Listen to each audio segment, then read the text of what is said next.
সংগ্রামী বন্ধুগণ, বলা হচ্ছে যে আমাদের দ্বিতীয় স্বাধীনতা নাকি নিশ্চিত হয়েছে ৭১-এর পরে। স্বাধীনতা যদি এইখানে নিশ্চিত হয়, এই সমতলে নিশ্চিত হয়, তাহলে ক্যাম্পাসে ক্যাম্পাসে লাশ কেন? যারা বৈষম্য বিরোধী কথা বলে মুখে ক্যাম্পাসে ক্যাম্পাসে লাশ ফেলছে, ক্যাম্পাসে ক্যাম্পাসে থ্রেট দিয়ে বেড়াচ্ছে, যারা জনগণের ম্যান্ডেট নিয়ে, বাংলাদেশের মানুষের সমর্থন নিয়ে যারা গিয়ে উপদেষ্টা হয়েছেন, মন্ত্রী হয়েছেন, তাদের বিচারও কিন্তু একদিন এই বাংলাদেশে হবে। সংগ্রামী উপস্থিতি, কয়েকদিন আগে আপনারা নিশ্চয়ই সোশ্যাল মিডিয়ায় দেখেছেন, ঢাকা বিশ্ববিদ্যালয় কর্তৃপক্ষ একটি বিজ্ঞপ্তি দিয়েছে। সেই বিজ্ঞপ্তিতে তারা বলছে তারা নাকি বিশ্ববিদ্যালয়ের বিভিন্ন স্থানে মোবাইল কোর্ট বসাবে। তারা নাকি বহিরাগতদেরকে, যাদের কাছে বিশ্ববিদ্যালয়ের আইডি কার্ড থাকবে না, তাদেরকে বিশ্ববিদ্যালয় থেকে বের করে দিবে।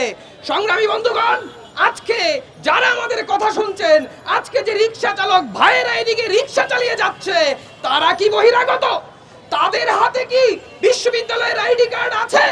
তাদেরকে যদি বিশ্ববিদ্যালয়ের আইডি কার্ড নাই, তাদেরকে যদি বিশ্ববিদ্যালয়ে বহিরাগত বলে বের করে দেওয়া হয়, এই বিশ্ববিদ্যালয়ের শিক্ষক বলেন, মাস্টার বলেন, ছাত্র বলেন, সকলের কিন্তু একদিনে হালুয়া টাইট হয়ে যাবে। সংগ্রামী বন্ধুগণ, গণ অভ্যুত্থানের যে গণ আকাঙ্ক্ষার প্রতিফলন এই সরকারের ঘটানোর কথা, সেইটা তারা ঘটাতে পারছে না। আমরা 2 দিন আগে দেখলাম সেনাবাহিনীকে কি পাওয়ার দেওয়া হয়েছে, ম্যাজিস্ট্রেসি পাওয়ার দেওয়া হয়েছে। সেনাবাহিনীর সরকার এখন এই দেশে নাকি একটি গণ অভ্যুত্থানের পর জনগণের সরকার? এই প্রশ্নের উত্তর আমরা সকলেই জানি। সেনাবাহিনীকে এত ক্ষমতাধর করে ফেলার মানে কি? 7-8 সালে মঈনুদ্দিন আহমেদ, মঈনু আহমেদ কিংবা ফখরুল তারা সরাসরি বসেছিলেন চেয়ারে। এইবার কি কালো পর্দার আড়ালে কেউ বসে আছেন? কেউ কি পুতুল নাচ দেখাচ্ছেন বাংলাদেশের মানুষকে? এই ধরনের কোনো ঘটনা ঘটলে কারা দায়ী থাকবে?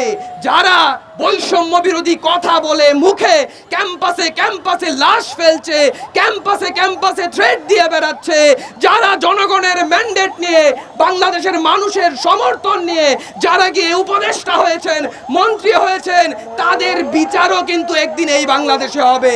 আমার বক্তব্য শেষ করার আগে একটি কথা স্পষ্টভাবে বলতে চাই, যারা এখানে আছেন, যারা এখানে রাস্তা দিয়ে যাচ্ছেন, তাদের যে কেউ যে কোনো রাজনৈতিক মতের অংশ হন না কেন, যে কোনো রাজনৈতিক দলের অংশ হন না কেন, আপনাদের কারো উপর কোনো রকম ভায়োলেন্স হলে আমরা আজকে যেমন দাঁড়িয়েছি সেইভাবে দাঁড়াবো এবং এই বর্তমান সরকারের দায়িত্ব তা নিশ্চিত করা। সংগ্রামী বন্ধুগণ, বলা হচ্ছে যে আমাদের দ্বিতীয় স্বাধীনতা নাকি নিশ্চিত হয়েছে ৭১-এর পরে। স্বাধীনতা যদি এইখানে নিশ্চিত হয়, এই সমতলে নিশ্চিত হয়, তাহলে ক্যাম্পাসে ক্যাম্পাসে লাশ কেন? স্বাধীনতা যদি এইখানে নিশ্চিত হয়ে থাকে, পাহাড়ে স্বাধীনতা কোথায়? পাহাড়ে কেন সেটেলার বাঙালি দিনের পর দিন এই বাড়িঘর জ্বালিয়ে দিচ্ছে? সংগ্রামী বন্ধুগণ, সেনা শাসন প্রত্যাহার করতে হবে পাহাড় থেকে, বাংলাদেশের সমতলে, ঢাকা বিশ্ববিদ্যালয় থেকে, বাংলাদেশের বিভিন্ন অঞ্চল থেকে সেনাবাহিনীকে প্রত্যাহার করতে হবে। জনগণের সরকার জনগণের কথা বলবে, জনগণের গণ আকাঙ্ক্ষার প্রতিফলন ঘটাবে। এই দাবি আমরা আজকের সমাবেশ থেকে রাখছি। সকলকে অসংখ্য ধন্যবাদ।